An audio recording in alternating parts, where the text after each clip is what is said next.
Alright guys, I wanted to do a little example why I have it up. I figured this would be a really good time to show why it's so important when you're lifting these first gen CRVs to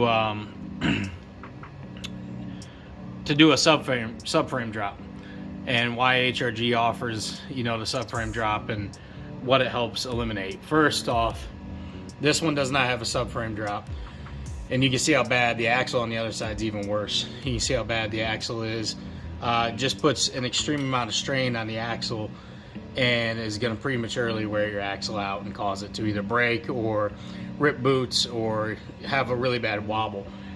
And this is with everything fully extended, and all this has is, I believe, I'll have to measure it, but I believe that's just a 1 inch or 1.5 inch spacer. And regardless, either way, once you start going above like 1.5 inches, it really gets bad anyways.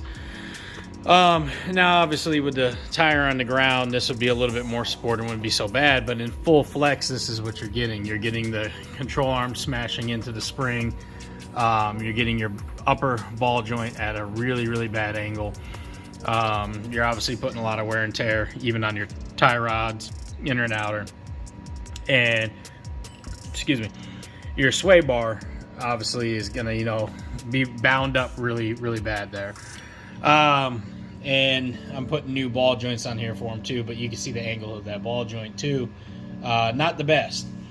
So when you do the subframe drop, it eliminates a lot of this in the front, and depending on how high of lift, of course, and how high spacers you have, what struts and springs and aerogenics makes a spacer for the ball joint up here for the aftermarket type control arms, if you go with true heart lifted or non-lifted, or depending on what you go with, but it can really help out. But basically, when you just throw it on a stock suspension, this is what's going to happen, and prematurely it's all going to go bad eventually. Now when you lift things or you're doing any aftermarket stuff, I mean, just to clarify, because I figured most people know this, but there's some people that seem to be shocked by it, which I don't understand.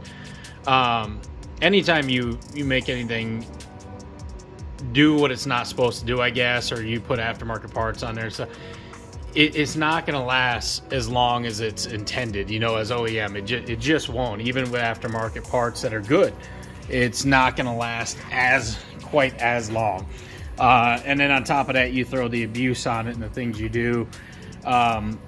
You need to be understanding that some things are going to wear out prematurely than they would, whereas like a lot of this stuff has lasted 240,000 miles, which is insane. Some of this stuff's all original, and it took the beating of being lifted and everything for the past 2-3 years. So that's still impressive. Honda makes, to me, honestly, impressive vehicles, especially for the price.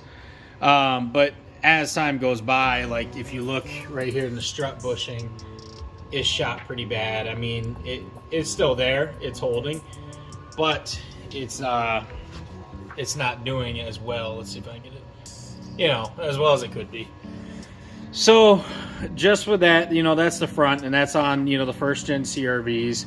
The subframe drop really does help eliminating the sway bars. If you're going lifted high enough, does help for flex and less binding. Do you necessarily need to do that? No, not on shorter and smaller lifts, but a bigger lift, definitely you're going to want to just eliminate those, period. Now going back to the rear, this will really show you some stuff that's going on. And I don't know if you guys can tell from going back. Let's see if I can get the video from where we're at. It's kind of hard, but do you see how the suspension is actually pulled forward? And that, I'm gonna get in closer. That isn't, we got a bunch of cobwebs up here. That is a 2.5 inch spacer, I believe. Again, I have not measured it right now at this moment, but you guys get the point. And this is on an OEM strut and spring. And you can see just how everything, let me move my hand. I don't know if you can see that control arm, the rear control arm, everything is pulled forward. Now, you can see the axles back there. I don't know if you see, the axles are shot. I mean, this just causes strain on everything. And you can see the bushing. Let's see if you can see the angle it's at. The bushings are shot, the arms are pulled up. I mean, look even at the camber arm. I don't know if you can tell, it's pulled forward towards the front of the car. Bushing shot. And then you can see the trailer arms are just completely shot, trailer arm bushings. Now, with the bushing being good, it wouldn't be as pulled forward, but it still would be putting a lot of strain and pulling a lot forward on that bushing. And what helps with that is going to be the trailer arm drop that also comes with a subframe kit from HRG Off-Road. But you can also buy them separate too. I mean, there's little things you can do here and there for the small lifts, and if you call the guys at HRG, they'll explain some of that to you, or you just jump on the Lifted Honda page, or even watch my channel. There's other videos I do that explains that. But you can see how tight, look how tight this brake line is, and this is at full flex. Obviously, another thing too, a lot of people ask me is, let me show you here.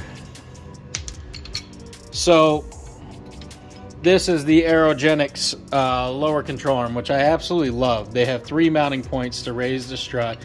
They have a quick release for the sway bars if you decide to keep them, which you can see how extended and tight that sway bar is. With the lift, 3 inches to above, I would not recommend it. I'd just say get rid of them, because you're just going to have more headache. But with these, you're going to get a lot, with the kit on top of that too, with the subframe kit, you're going to get a lot straighter angle with your rear lower control arm. Now, I do not recommend the True Heart rear lower control arms. I have them, I've used them on Lifted, and I also have them on my 99, because they're actually longer and designed to kind of adjust with the camber when you're lowered and slammed like this. They give you more of an angle and adjustment, and they're very nice for being lowered, but they actually are longer and cause it to still have that issue of pulling forward, even with the subframe drop and a few other goodies that's on there to help. These Aerogenic ones are amazing. They're amazing fit. They work great with the lift. I highly recommend them. I'm gonna put them back over there. And they're just designed for the lifted CRV in mind, So basically, to recap, when you have the subframe drop, you're going to be, dropping the differential. I don't know if you guys can see it back there. You're going to be dropping those mounts at the differential and up top there. And it's just going to lower all this and fix the geometry of the suspension, everything, and pull it forward. But even if you look at some of the lifted guys online, you take a look and you look at the True Heart rear lower control arms, they actually still pull forward. It was an issue that I kind of had. Not near as bad as stock without the subframe drop, but you're still going to have that. So apologize, I got cramped space trying to get what video I can here for you, but I just wanted to explain that before I start pulling it apart. This is what an OEM RD1, RD2, or CRV, first gen CRV suspension looks like when you throw just spacers on there. And then the stress that it really puts on this suspension is not ideal at all. Will really tear apart your guys' suspension quick, and even with wheels and sitting on the road, it's not at full flex all the time, but it is going to wear it down. So I just kind of wanted to show that for some of the new guys. I know all you seasoned guys, get around here, know exactly what's going on there, but maybe that's something simple, kind of break it down there for people that are just getting started and want to look into lifting their CRV, so they can definitely do it properly and do it the right way, so they're not going through a whole headache. Also, with a subframe drop, it is going to make it a world of difference and easier for you to get those new struts and springs in with the spacers. Trying to do that in an OEM suspension is a pain in the ass, and it's not fun. It is doable, but it's definitely not fun. All right, guys, I hope that helped, and stay tuned for the actual whole lift getting put on here soon. So, all right, thanks, guys.